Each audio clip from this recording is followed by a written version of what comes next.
The flag came down in 4 minutes and 31 seconds. Fleet Commander Varric Sol watched from the bridge of his ship as the last symbol of the Dranaki people was pulled from the tower it had flown above for 600 years. A soldier folded it, handed it to a clerk. The clerk put it in a box. The box went into a crate. The crate went into a cargo hold. And that was the end of the Dranaki as a free people.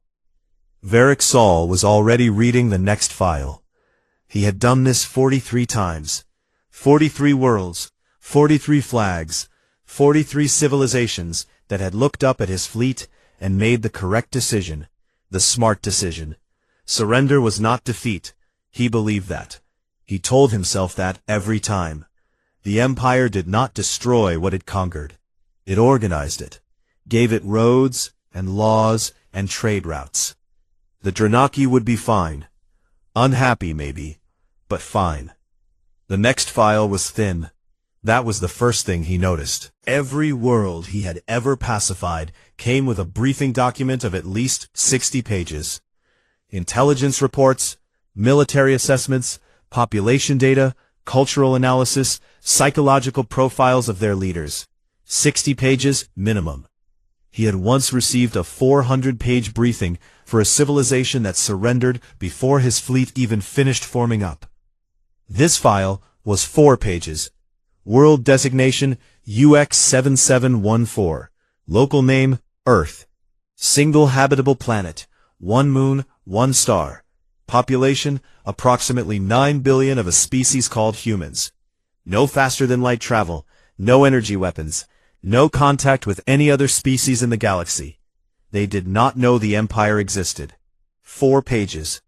He read all of it in 11 minutes. There was almost nothing interesting. Humans were carbon-based, bipedal. They had divided their single planet into nearly 200 smaller political territories and spent several thousand years fighting each other over them. They had developed nuclear weapons, weapons capable of destroying cities with a single use. And then, instead of using them to settle their conflicts permanently, they had pointed them at each other for almost a century, without ever pulling the trigger. His military analyst had flagged that as primitive aggression, threat level low. There was one section at the back of the file, a minority report, submitted by a xenopsychologist named Ori. He almost skipped it. Minority reports were usually the work of people who thought too much and decided too little. He read the first 2 paragraphs. Ori had found something in the human data that bothered her. Every species in the galaxy, when it reached a certain level of technology, slowed down. The growth curve plateaued. It made sense. Once a species met other civilizations, traded with them, learned from them, the pace of their own development leveled out. There was a ceiling, and most species found it within a few centuries of first contact. Humans had never had first contact, and their growth curve had never plateaued. It just kept going. Faster and faster, like something that had no idea it was supposed to stop. Ori had run the numbers 4 different ways. The result was the same every time. She had written in the dry language of a scientific report. The acceleration curve does not follow any known model. Further analysis is recommended before any military engagement is authorized. Varric Sol read that sentence twice. Then he closed the file. Ori was a scientist. Scientists saw patterns in everything. That was their job, and also their weakness. The humans had no spaceflight, no energy weapons, no allies. They were 9 billion people on one planet who had spent their history fighting each other with explosives and metal. The curve she was worried about was probably just a measurement error. He sent her a brief reply. Noted, thank you. He did not invite her to the tactical briefing. The briefing was short. It always was, by this point in his career. He had a system. 200 ships would move ahead of the main fleet as a vanguard. They would arrive in Earth's solar system, allow their presence to be detected, and wait. Within minutes, every government on the planet would be broadcasting emergency signals. Military channels would light up with panic transmissions, and Earth's leadership would begin the process of deciding how to surrender. Then, the negotiation team would move in, the pacification protocols would begin, and inside of 11 days, the whole thing would be resolved. 11 days. He had written it in his personal log that night. Before he went to sleep, he read. This was his ritual. Before every campaign, he chose a piece of the target civilization's literature. He had read 43 novels, 43 poems, 43 stories. He found it useful. A civilization's stories told you who they were faster than any intelligence report. He chose a human novel. It had been translated into High Imperial by one of his cultural staff. It was considered, according to the file, one of the greatest works the humans had ever produced. He read it in 2 hours. He found it deeply strange. The main character, the hero, the one the reader was supposed to care about, lost. Not in a small way, in a complete way, lost everything, failed everyone, died at the end with nothing resolved. And the humans loved this story. It was taught in their schools. Parents read it to their children. They had made it into films, plays, paintings. Generations of humans had looked at a story about complete and total failure and said, yes. That one. That is the one we keep. Varric Saul put the book down and stared at the ceiling of his cabin for a long time. He decided it was a cultural immaturity, a species that had not yet grown out of wallowing in darkness. Once they joined the Empire, they would learn to tell better stories, happier ones. He turned off the light. In the morning, the fleet jumped. 2,247 warships folded through hyperspace in a sequence that took 40 minutes and looked from outside like stars blinking out one by one. The largest pacification fleet ever assembled for a pre-contact world. It was, technically, more than necessary. But Varric Saul was thorough. He had always been thorough. 43 worlds without a single casualty on the Imperial side. He intended to keep it that way. The jump took 16 hours. He slept through most of it. About the hero dying alone on a field of mud, looking up at a sky that did not care. And he could not understand, even in the dream he could not understand, why anyone would choose to love that story. He woke up 2 hours before arrival. He washed his face, put on his uniform, walked to the bridge, stood in his usual spot at the center of the command floor, with 2,246 ships behind him, and a small, unremarkable planet ahead of him. And he felt what he always felt at this moment. Ready. He had done this 43 times. He knew exactly how it went. The fleet dropped out of hyperspace. And for the first time in 43 campaigns, absolutely nothing happened the way it was supposed to. The first thing Varric Saul noticed was the silence. Not silence on the bridge. His crew was moving, checking instruments, running arrival protocols, doing everything they were trained to do. The silence was coming from outside, from the direction of the small blue planet sitting 60 million kilometers ahead of them. He started his internal clock the moment the fleet completed its arrival sequence. He always did. It was a habit built across 43 campaigns. The record for fastest panic response from a pre-contact world was 3 minutes and 40 seconds. That had been a species called the Veth, who had 17 separate governments, and all 17 of them started broadcasting emergency signals almost simultaneously. He had found it almost impressive. He watched his clock now. 4 minutes. Nothing. His communications officer, a young male named Peck, turned from his station. Their detection grid activated 11 seconds after we arrived. They know we're here. Varric Saul nodded. Of course they knew. 2,000 ships dropping out of hyperspace was not subtle. What are they broadcasting? Peck checked his instruments. Checked them again. Nothing, sir. No emergency signals. No military channel activity. No leadership communications we can detect. He paused. They are completely quiet. Varric Saul had seen quiet before.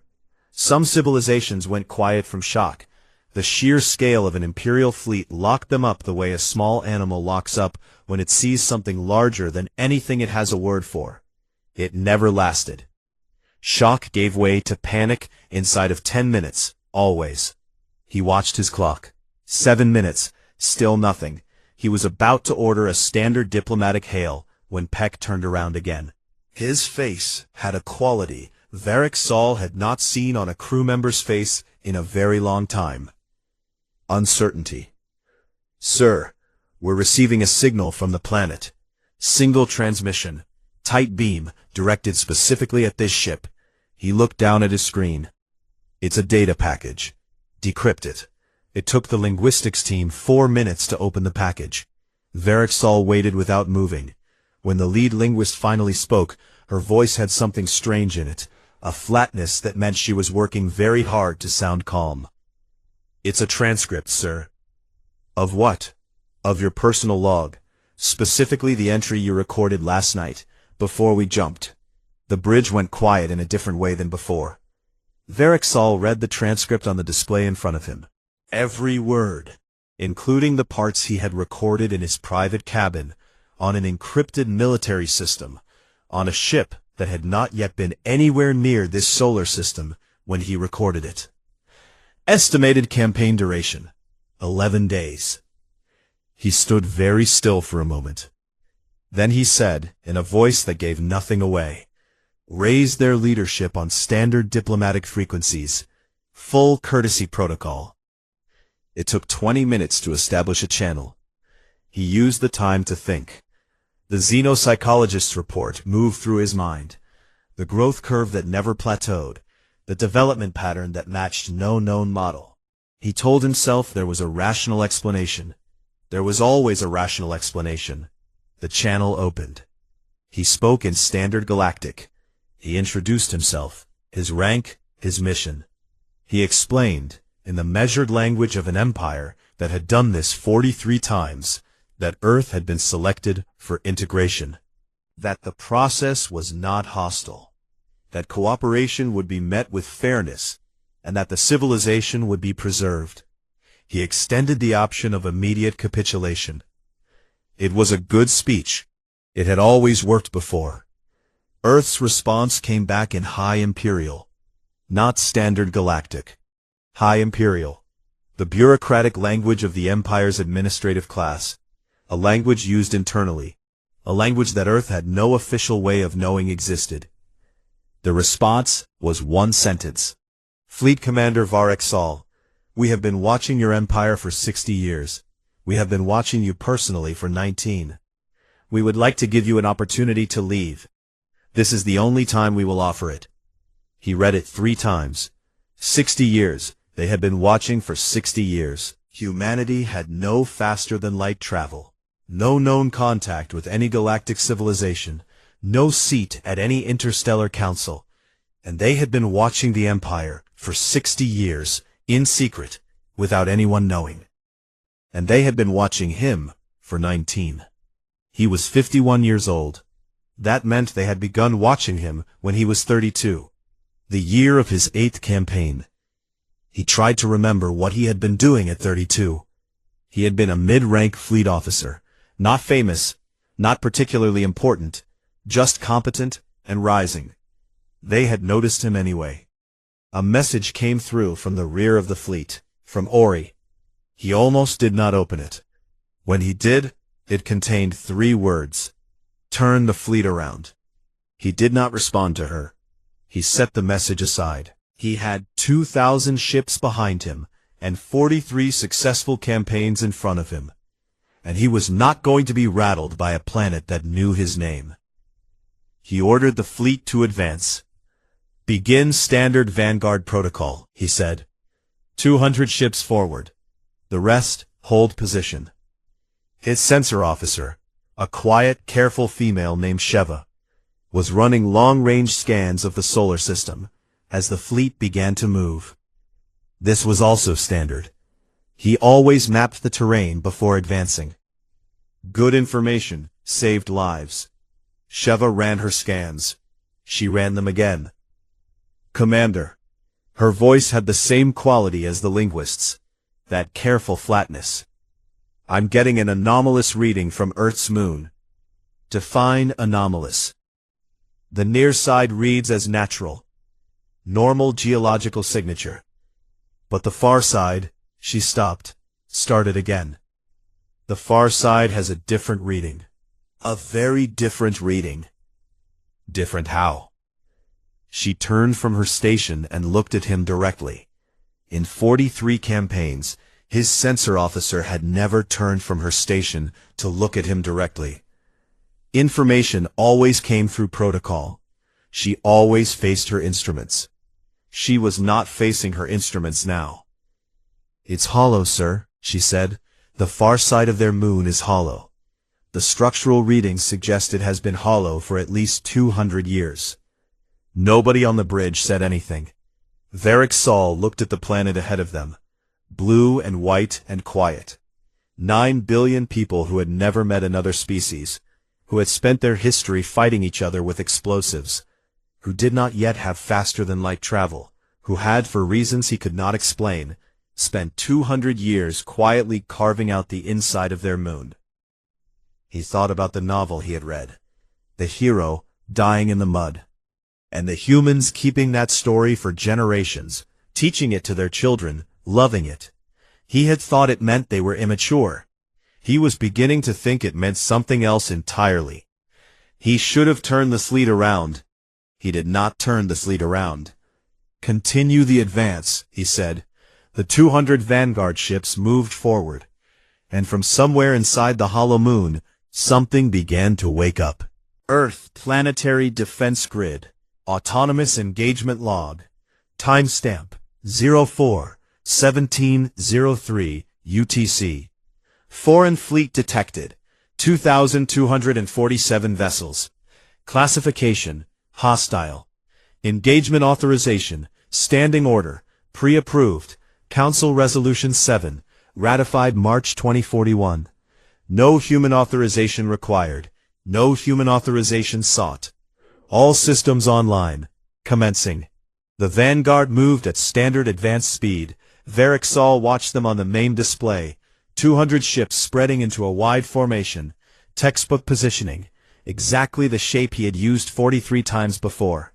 It worked, because it covered all response angles. There was no good defensive position against it. The target civilization would see the formation, understand what it meant, and the final push towards surrender would begin. His communications team was monitoring Earth's military channels. Still nothing. The planet was still not broadcasting anything.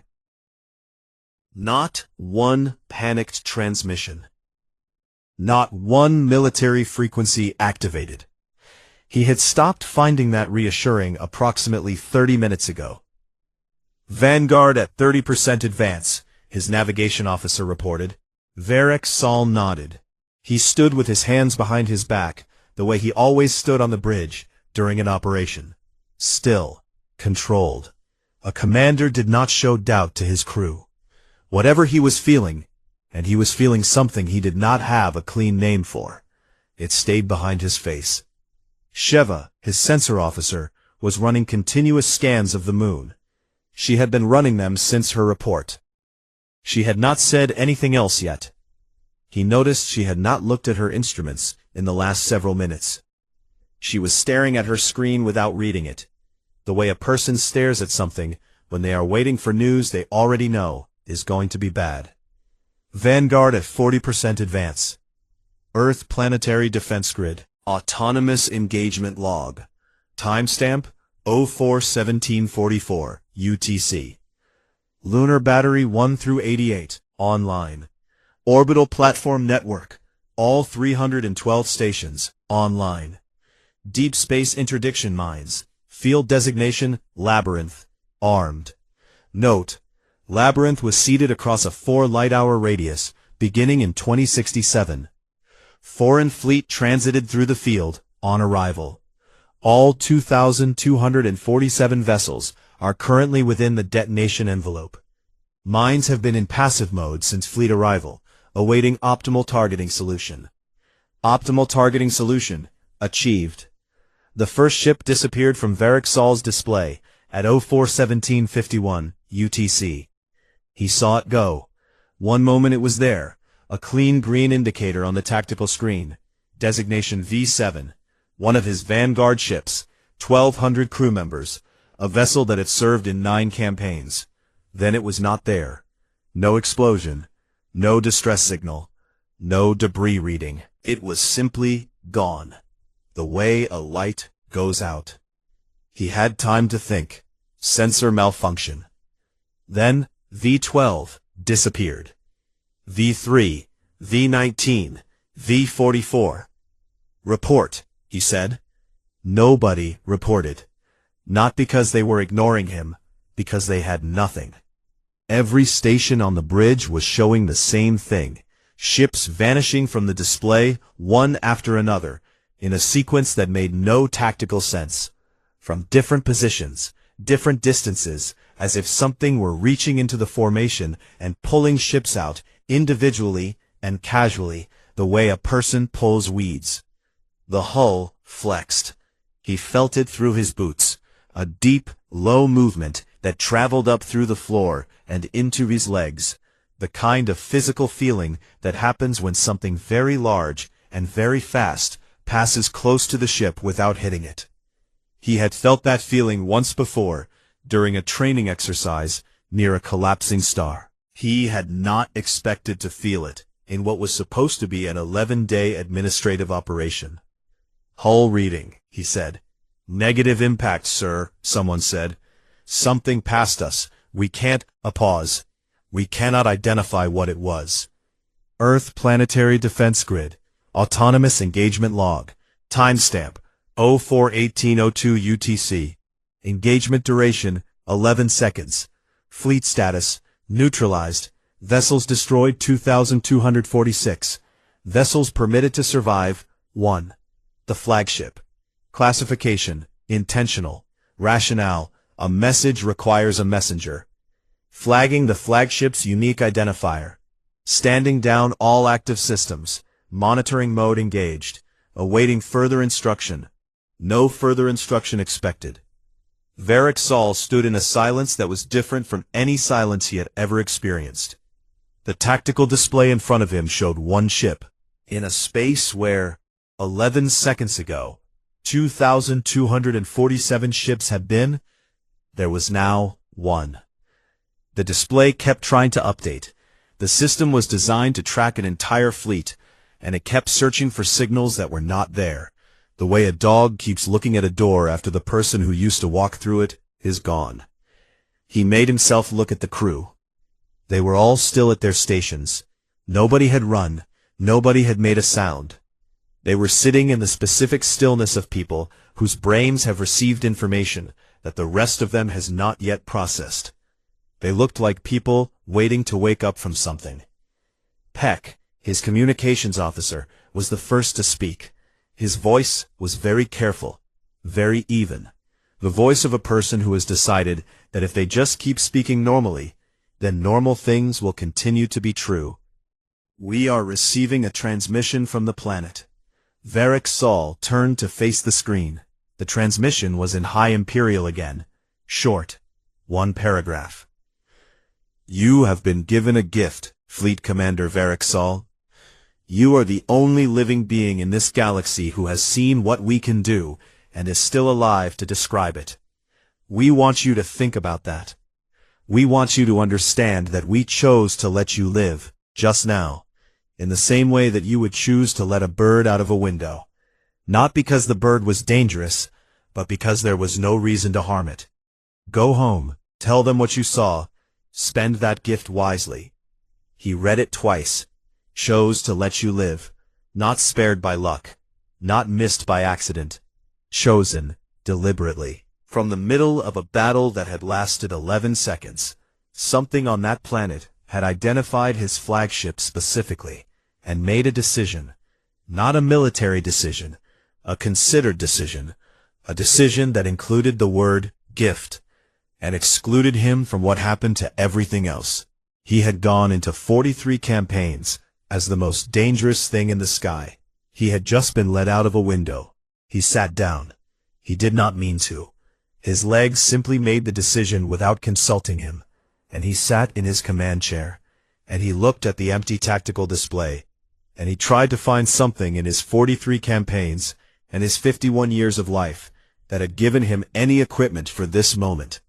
He could not find anything. Behind him, Sheva said, very quietly, "The moon has gone dark again." Just like that, it had turned on, done what it had done in 11 seconds. The way you turn off a kitchen light when you leave a room because you are done in there, and there is nothing left to do. He sat in the chair of his flagship, alone in a space that had held 2,000 ships 11 seconds ago. And for the first time in 43 campaigns, Fleet Commander Varric Sol did not know what to do next. He had one order left in him. "Take us home," he said. The journey home took 16 hours. Varric Sol spent most of it sitting at the table in his private cabin, not eating the food that was brought to him, not sleeping, not reading. He sat with the engagement log open on the screen in front of him, and read it the way a person reads a letter they have already read 50 times, hoping that this time it will say something different. It always said 11 seconds. He wrote his report on the 14th hour. He had written 43 reports before this one. They were generally straightforward documents: fleet movements, resistance levels, pacification timeline, final casualty count. They followed a template. He had the template memorized. This report did not fit the template. He wrote it in plain language instead. He described everything in the order it happened, without interpretation, without analysis, without the comfortable language of military procedure. He described the silence, the transcript of his private log, transmitted from a planet that should not have been able to read it. The hollow moon, the 11 seconds, the transmission that called what happened a gift. He read it back when he was done.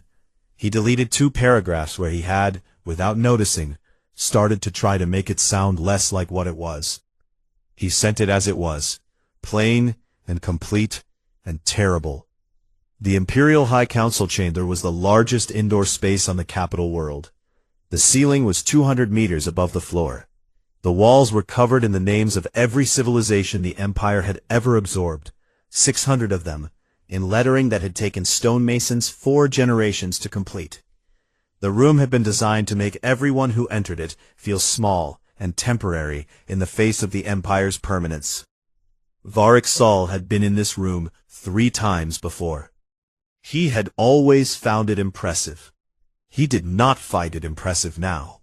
He found it large and cold, and full of people who did not yet know what he knew. The 11 council members sat at the curved table at the far end of the room. Old, all of them. The youngest was 140 years old, and the eldest was approaching 300. They had presided over expansion campaigns, trade agreements, diplomatic crises, and the absorption of 600 civilizations. They had never lost a campaign. Not once, in 4,000 years of imperial expansion, had a council member sat in that room and received news of a military defeat. Varric Sol stood before them and spoke for 6 hours.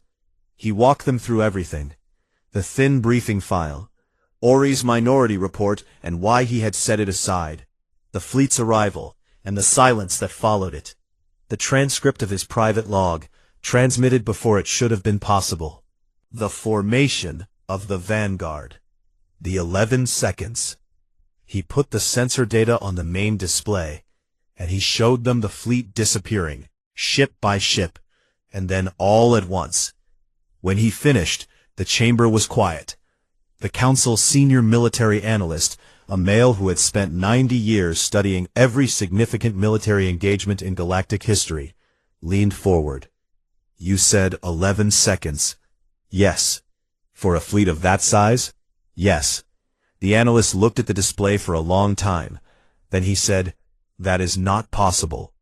Varric Sol said nothing.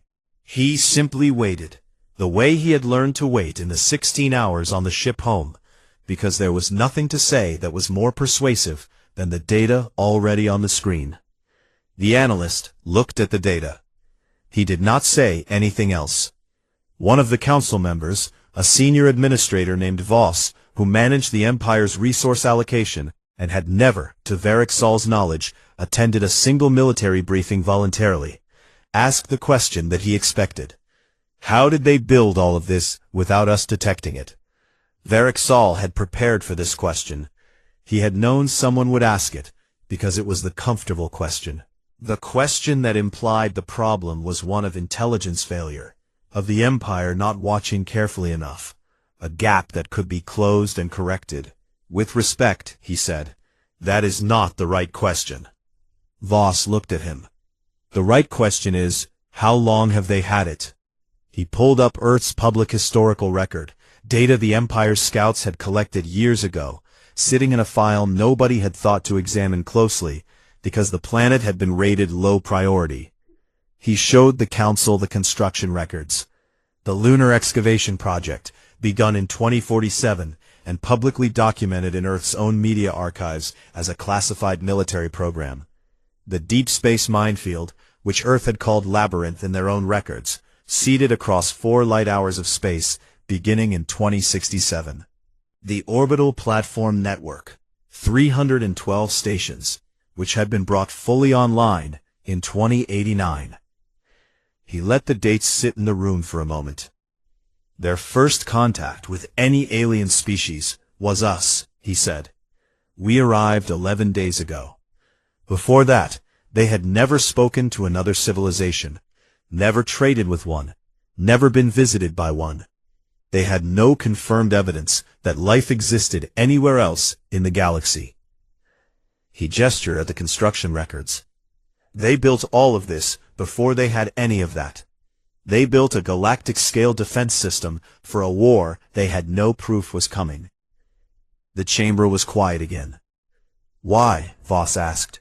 She was not being dismissive. She genuinely wanted to understand. Ori's final report was already on the display. Varric Sol had included it in his presentation materials. He brought it forward now. Ori had submitted it from the rear of the fleet during the journey home. It was 1 page, which for Ori was practically a short note. She had written it in plain language, the same way Varric Sol had written his report, because plain language was the only thing that fit anymore. She had studied Earth's full historical record during the mission. Not the 4-page summary the scouts had produced. The full record. Thousands of years of it. She had found something that she believed explained everything. Humanity had ended themselves 4 times. Not metaphorically. Not partially. 4 distinct periods where their own actions, wars, environmental destruction, engineered diseases, cascading system failures, had brought them to the edge of total extinction. And 4 times they had pulled back. Not because someone saved them, because enough of them survived, and enough of those survivors decided to rebuild. And each time they rebuilt, they kept what had killed them in mind. As a lesson, Ori wrote, every other species we have studied, when faced with near extinction, responds in one of 2 ways. They become rigid, building walls, closing off, refusing to change. Or they collapse, losing the will to continue. Humanity did neither. They metabolized catastrophe. They took the worst thing that had ever happened to them and turned it into engineering. They did not build the lunar battery system and the minefield and the platform network because they knew we were coming. They built it because they understood from their own history that something like us was probably coming eventually. Because they would have come. Because that is what powerful civilizations do, and they knew it, because they had been that civilization to each other, over and over, for thousands of years. They are not an anomaly. They are a conclusion. They are what a species looks like at the end of 10,000 years of surviving itself. Varric Sol let the council read it. Then he said, they have also been watching the Empire for 60 years, quietly, without contact. We do not know the full extent of what they know about us. He paused. We do not know the full extent of what they have built. The chamber was very quiet. The vote took 12 minutes, Three options were presented: a second invasion with a larger fleet, diplomatic contact, or full strategic withdrawal and indefinite quarantine of Earth's sector. A blockade designation that would mark the entire region as off-limits to all Imperial vessels. The quarantine vote was unanimous. Varric Sol walked out of the chamber when it was done. He stood in the corridor outside, in the shadow of a building that had been designed to make everything feel permanent, and he thought about the novel. The human novel he had read the night before the jump. The hero who lost everything. The story a species had kept for generations and taught to their children and refused to let go of. He understood it now. It was not a story about loss.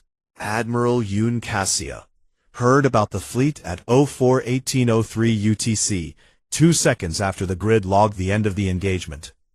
She was in the Planetary Defense Command Center in Geneva, sitting at a desk with a cup of coffee that had gone cold an hour ago.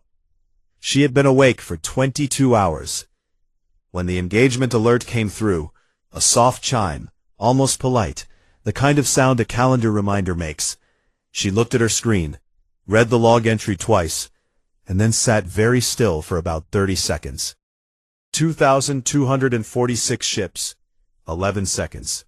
She picked up her cold coffee and drank what was left of it. Then she set the cup down and began the post-engagement review, which was a document she had rehearsed and updated every year for the past 9 years, and had never expected to actually write. The world wanted a celebration. By morning, every government on Earth had been briefed. By the afternoon, the news had leaked. It always leaked. And by the evening, people were in the streets. In Seoul, in Lagos, in Buenos Aires, in every city on the planet, people were looking up at the sky with an expression that sits somewhere between relief and disbelief. The expression of someone who bought insurance years ago as a precaution and has just discovered their house did not burn down. The press wanted to speak to the commander, the leader, the person who had looked the alien fleet in the eye and said, "Not today." Cassia sent a statement instead. She wrote it herself, in her office, with the door closed. She wrote 3 versions. She deleted the first 2 because they sounded like the kind of thing people wanted to hear, and she was not in the business of that. The 3rd version said, "We did not win today. We deterred today. Those are not the same thing. A win would mean we fought. We did not fight." A system that was built before most of us were born did exactly what the people who built it designed it to do. I have been head of Planetary Defense Command for 9 years. In those 9 years, I have not built a single new weapon. I have maintained what was already here. I have run the simulations, updated the protocols, kept the grid calibrated and ready. That is my job. The people who deserve recognition today are not standing in front of cameras. Most of them are dead. They made a decision in 2041 in a council room with no proof that any of this would ever be necessary, and they built something anyway, for people they would never meet, because they thought it was probably the right thing to do. I just kept the lights on. She sent it. She did not read the responses.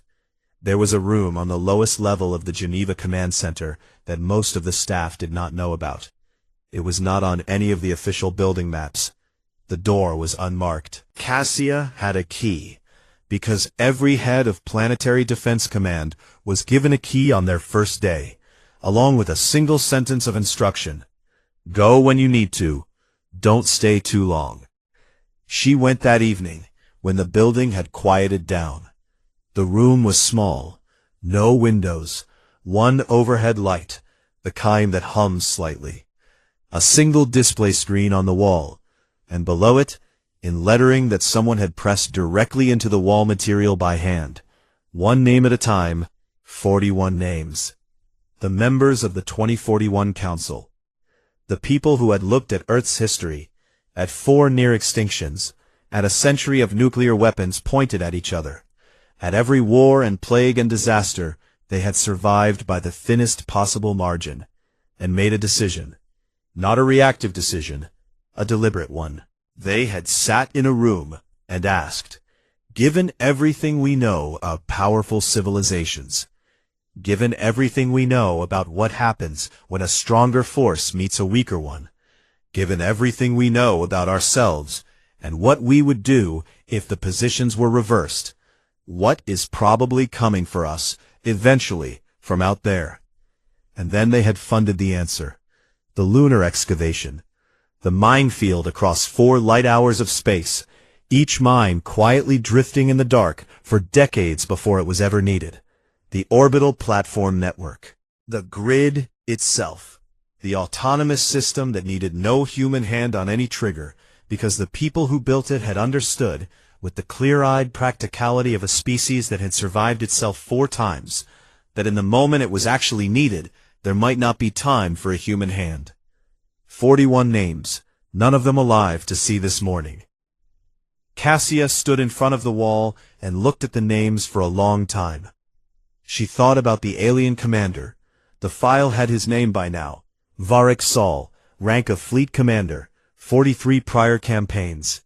She wondered what he was doing right now, 16 hours away from home, on a ship full of silence. She wondered if he understood yet what he had actually run into.